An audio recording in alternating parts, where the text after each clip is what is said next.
brokerage. This is White Plains, New York behind us. Today we have the great pleasure of sitting with Tommy Bennett of TDL Home Solutions. Pleasure to be here. Tommy, thank you so much for coming. I really appreciate it. Of course, anytime. Tommy is a local home inspector in Westchester County, although you do service the greater and/or surrounding area. I do all of New York State and Connecticut as well. All of New York State and Connecticut. Listen, this guy is a real professional. I've had the pleasure and privilege to accompany him on home inspection, and I've found that comparatively it just doesn't get much better. The knowledge base, the professionalism, and the genuine care that he puts into his work is something I really appreciated. So it was really important to me to sit with Tommy and share with you some of his insights. So Tommy, if we could just get right into it. Sure. Yeah, absolutely. I mean, when we do an inspection, when a client hires me for an inspection, the number one goal that we have is to manage our clients' expectations. How do you do that? Well, it's educating them on the home, educating them on being a homeowner. A lot of times these buyers are first-time buyers. You know, they're Right. coming from apartments, they're coming from Manhattan. They might be coming from a condo where, you know, their responsibility is rather minimal in terms of you know, exterior and landscaping and so on and so forth. And coming to a house and to own a house could be a big culture shock for them. A lot to take in there. A lot to take in, Lots to certainly. learn. So to make them understand that no house is perfect, to manage their expectations, to get them to understand some maintenance that's involved in owning a home is really crucial. And you know, when we do talk to them and discuss and try to educate home ownership in general and what they should expect, is ultimately, you know, a lot of this boils down to cost and what can they expect to have to spend on a home near short term, mid term, long term. So That's a great point. What we try to do is we'll break it down into something that's, you know, easy understanding for them. So we'll go from there's an issue here, it's a matter of functionality and safety, or this is something that we want or that I feel that needs to be addressed right away. And how do you break that out to them? Are there specific categories in how you do this, or?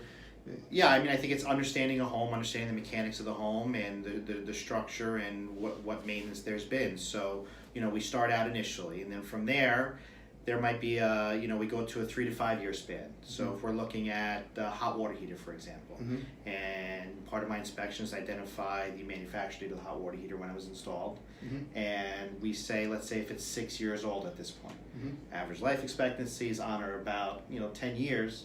So we'll put this into that 3 to 5 year category of saying, you know, in 3 to 5 years, if something were to happen to this hot water heater, it should not surprise you. Right, and you're preparing them for, as you said, specifically first-time home buyers, certainly, or most home buyers, for things they may not be accustomed to, and that I think that adding that time frame, we're looking at it from the short-term life or short-term time frame of 3 to 5 years is really important. It gives somebody, it's really a good way to understand it. Yeah, no, absolutely. I think it's peace of mind. I mean, and that's ultimately what people want, is peace of mind when they're purchasing a home. So it's really important that we try to identify. I mean, of course, it's not an exact science, but we give them that range and we try to, you know, educate them and understand. And it doesn't mean that something's going to go wrong in this 3 to 5 year span, but if it does, it shouldn't be a surprise to the homeowner. It's preparation. Right, and then beyond that, what we do is roof, for example. You know, average life expectancy of roofs, depending on what type of roof it is, could be about 25 years, let's just say. Again, part of our job is to identify how old a roof is and how many more years is left on it. So from that 3 to 5 year mark, then we go to that next benchmark of time frame, which will be 10 years and beyond. You know, we say that, hey, this roof was installed, and a lot of the times the sellers might have documentation saying, hey, I put this roof in 2006, 2007, so you know that, you know, there's that 10, 11 years on it. We have that 15 years left. And, you know, we could then at that point, we'll say, well, listen, beyond 10 years, we don't feel that this is, you know, anything that should concern you, barring, you know, physical damage, a tree, hurricane, of course, right, things like that. Yeah. So, you know, certainly there is that immediate issue that needs to be addressed, that 3 to 5 year expectation, and then beyond that is 10 years, you know, well beyond 10 years. We don't see that this is going to be an issue for you. So that's good stuff. and that goes a long way in terms of being able to manage their expectations and give them that peace of mind to say, okay, fine, you know, I'm spending this money, I'm investing this money, I don't have to worry about this large issue or this large repair that could be coming down the road in the near future. Thank you for that. So now I guess at this point, we're really walking through your inspection, it sounds like, and we're at the exterior of the home. Can we drill down a little bit more and tell the audience maybe what they might be looking for, or what you might be looking for when you're in the exterior, when you're at the exterior of the home? So our number one goal is when we perform an exterior inspection of a home is to identify any points of entry for water. Unfortunately, water is a home's worst enemy, and water always wins. You know, no matter what any homeowner does, over time, water always wins. I mean, you can see it in nature, you can see it all across the world. Water is always going to win. So some of the things that we're going to be looking for when we do the exterior inspection, besides the obvious, besides the roof, making sure the shingles are intact, there's no splitting or cracking, deterioration of any of these shingles, flashing around the chimney, gutters and windows and siding, is the grading of the property. You know, is there a steep grade that's going towards the foundation of the home? Is there any trees or shrubs or overhanging limbs that could be conducive to, you know, leave a large amount of humidity? Not allowing sun to shine in a home, you know, gives that property a significant amount of humidity. Humidity, of course, moisture, water, it'll deteriorate, it'll break down the components of your home a lot faster. In addition to, during the summertime, significant humidity, insects, bugs, so on and so forth. And you're looking for all this as you're surveying? As we're walking around the exterior of a home, we're identifying all of that. And you encourage homeowners, obviously, to be present, to... Always. It's a lot easier for me to explain it as we go, so I help them identify these either issues or just maintenance and educate scenarios. People in the process, right? Make them better prepared to become homeowners. Sure, because, you know, after I do the inspection, we give them the report. It's overbearing. I mean, you know, our reports are a lot of information. You know, maintenance and so on. And if they have to rely just solely on educating themselves based on the report, it's tough. It's really tough to absorb. So it's much simpler for me. I absolutely encourage everybody to stand right next to me. You know, shoot out questions. Lots of questions as you go. Of course. That's yes. great. Thank you. So tell us. You know, assuming you've covered the exterior of the home, you've gone through, you've identified any potential issues, that water, which it seems as though is a big enemy to the homeowner. After you've answered all the questions and such, you move into the interior of the home. What's the first thing you look for? What do you do? We work from the top down, and so we go in, we'll go up into the attic, and you know, we do it because that's how water is going to work, from the top down. So the first thing we'll go to is your attic. We'll go inside. We'll look at the structure of the attic. We'll look at the undersheathing. So what the shingles are attached to. Is it plywood? Is it wood, tongue and groove, OSB? And we're able to help determine the age, the life expectancy, and the condition of the roof, more so, well, better on the interior than actually on the exterior, looking at the undersiding over there. Being able to see the nails coming through. Are there two different types of nails coming through? Are there old rusted galvanized nails from 30 years ago and a newer steel nail from 6 or 8 years ago? It also tells me, well, hey, there's 2 layers of roof now on the structure here. So going up in the attic is really important in terms of really solidifying my evaluation of the roof. And then beyond that, in the attic, we look for insulation between the floor joists. We look for venting of the attic, which is really important, either be gable vents, depending what type of roof you have, soffits, power ventilators, ridge vents. So it's very important for the attic to breathe. Very, very important. Whatever the weather is on the exterior in terms of temperature-wise, that's what we want the attic to be on the interior. Otherwise, you're creating moisture barrier, humidity. And in the attic, it's a dark space. Mold can grow very quickly there. And we don't want mold. It's certainly a big health and safety concern, especially those moving their family into a home. Yes. Wow, that's very insightful, especially some of the detail that you just gave in such a short time, looking at the types of nails. If you see more than one type of nail shooting through, there's your sign that you have obviously more than one layer of roofing material, which is something you can't in most instances tell from the exterior. You can. I mean, if you're up close to the rake of the room, the eaves, the very end of the roof line, you might be able to see the layers there. But you know, some people, when they do it, they'll have that top layer overhang a little bit further, so it's not as easily identifiable. I mean, these are all little pieces to the puzzle of a home, and we're trying to put as many of these pieces together to understand the story of the home, and the story being how this home was maintained, how it was built over the years. That's great. Yeah, thank you for that. So moving on, if we could, Yeah, so from the attic, we go to the level below, so either it's a second floor, or if it's a single-story ranch, it's the main floor. Yeah. And we start doing our interior, and our interior is broken up into the interior finishes or the cosmetics, so evaluating the drywall, the doors, the floors, any cracks in the ceiling, any signs of any leak or moisture in the ceiling. You know, with drywall, water staining is pretty easy, so you're able to see if there was an issue, whether it be from a plumbing fixture, exterior weather coming in. So looking through the interior of the home and evaluating the finishes is a big part in terms of the maintenance and understanding how the home has been cared for over the years. And then there are the plumbing and electrical fixtures of the home and the bathrooms. I mean, that's your master baths or hallway bathrooms on the second floor if you're on the second floor, and walking into the bathrooms and identifying whether they're GFCI outlets, which are very important in terms of safety. All homes now are required to have GFCI outlets within a certain proximity of water, risk of electrocution, making sure all the plumbing fixtures are not leaking, the plumbing traps are not leaking as well, all the drain lines, making sure hot water is delivered to all the fixtures. Yeah, and speaking specifically to that electrical item, the GFCIs, with so many of our communities being older communities in Westchester County, a lot of older homes, we were speaking before, and you mentioned how, and so it's very common that when they were building these homes, because of the time, there wasn't the requirement. There was no legal requirement that the homes were built with the protection that the GFCI affords, which is a relatively inexpensive item, but could mean a world of a difference for the health and safety of your family. Correct. Yeah. I mean, where we live right now, there's not a lot of turnaround. My parents, bought their house in '72 and sold it in 2015. Wow. So that was one of the things that obviously had to be addressed before we sold the home. My parents sold the home. Sure. Was because at that time in the '70s there was no cause or reason for GFCIs, and there's a lot of that situation in Westchester County. People own homes in Westchester, and they own them for a really long time.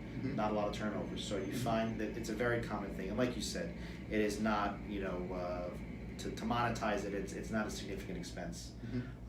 But it does, it is a life safety, so it's certainly very important. It's very good. Again, Yeah. Thank you. So, assuming we're in the home now, we've gone through the exterior, we've gone into the underbelly of the roof. We've checked the electrical items. You've looked into the plumbing that you can see in the bathrooms that you mentioned. Walk me through some more of what your day is like, or what the inspection is like, what you're doing. So to finish up the interior, we'll go through the main living area or the first floor. The kitchen being obviously another large ticket item, ensuring that countertops are fixed properly, cabinets are all working, your appliances are working, there's no leaks at the sink. Again, GFCI in the countertop area of the kitchen as well. And any entry doors that there might be, glass sliding doors out to a back deck or a balcony, your front door, making sure opening and closing, locking properly as well. What are some of the issues that may cause, say the doors not opening and closing correctly? The older homes or brand new homes, and a year into it or 2 years into it, settling is always one of those things that affect the squareness of an entryway, and that could affect, especially on hinge doors, the opening and closing properly. Wood doors that haven't been painted, sealed, or treated properly. Wood is a natural product, so it expands, right? In the summertime humidity, it's going to expand, it's going to stick. Sliding doors, obviously just keeping the track clean, clear of debris on the interior and the exterior side of it as well, goes a big way. Because as there's dirt that builds up in there, and as you're opening and closing the door, you're just damaging the underlying track there. Yeah, and people generally people don't respond well. I know I don't. If I walk into a home that I'm showing for a prospective buyer, or that I'm meeting with a seller to potentially put the home on the market for them, when you start to go through the home, if the appearance isn't there that they've taken the time or the care for this, what I see as protective or preventative maintenance, sometimes very inexpensive items, it doesn't really convey a very strong perception for the prospective home buyers of what they're getting potentially if they buy the home. You know, how was this home cared for? So I think simple things that you just mentioned Yeah. Goes a long way, and these are things you look for. Sure, of course. No, certainly. I mean, people buy with their eyes. So Right. I mean, it's one of those things. If the wrapping is not nice, Right. you know, what is your expectations of the interior? Right. And that also plays into a part, you know, with sellers as well. You know, part of the services that we do too are pre-inspections for homeowners as well that are selling their property, Right. and being able to identify and evaluate these things as well, Right. to let them know that, you know, if you address this preemptively, it would go certainly a long way in terms of selling your home. That's very good. Yeah. Thanks again, Tom. So, if we can kind of, I mean, before we do though, you mentioned something else that it just reminded me of a recent inspection. I was with you. You found what appeared to be a sort of a hairline little fracture in a sink, something that wasn't very noticeable, but it caused you to dig a little deeper. You can tell us about Yeah, so that was a half bathroom Yeah. in a luxury high rise actually. Yeah. And so there's that hairline fracture in a porcelain sink. So Mhm. whenever you see porcelain, you know, you just want to be careful because it's delicate great. material. But it's when it cracks, it cracks. So Mhm. it's not that it's, you know, the life expectancy of a porcelain sink as opposed to stainless steel is a lot less. So you notice that hairline crack, and then looking underneath it, we could see that it was plastered. So obviously this was an issue at one point. There was water coming through into the vanity there, and they did try to cover it by plastering the underside of it. But again, water's always going to win. Mhm. Eventually, that was just going to become an issue again. It find its way Right, through, and it absolutely, potentially, yeah. and if you're not monitoring or you don't know about this over time, could cause a greater issue. At the very least, you may have to rip out the entire vanity. Correct. Yes. Yes. Yeah. You know, being preemptive about things is always more cost effective than. That's good advice. Yeah. So if we can now, I guess, wrap up, go into Yeah, so kind of where the magic happens. You Yeah. know, going into the basement, or if there's no basement, the mechanical room of the home. yeah. What are we looking for? Where so your big ticket mechanical items, whether it be your whatever heating or air conditioning system you might have, whether it be a boiler or forced air system, hydro air system, your hot water heater, whether it be a tankless unit, indirect from your boiler. It could be an Insta-Hot, an on-demand, you know, electrical or gas, and your electrical panel. You know, these are the items that are usually one of the highest costs for repair, replacement to a homeowner. And you know, those are the things that we really take care of. So we identify the manufacturer, the manufacture date of all those mechanicals. We open up your electrical panel, look on the interior of the electrical panel, making sure there's no double taps.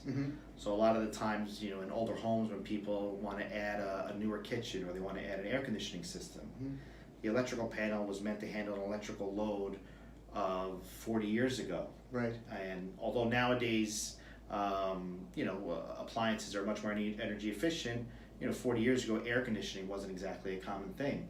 So when they run out of room, sometimes what they do is they'll just start adding on to the existing circuits and double tap. And of course, now you're drawing a lot more power out of something, and the more electricity you draw, the more heat you create, and it could be risk of fire.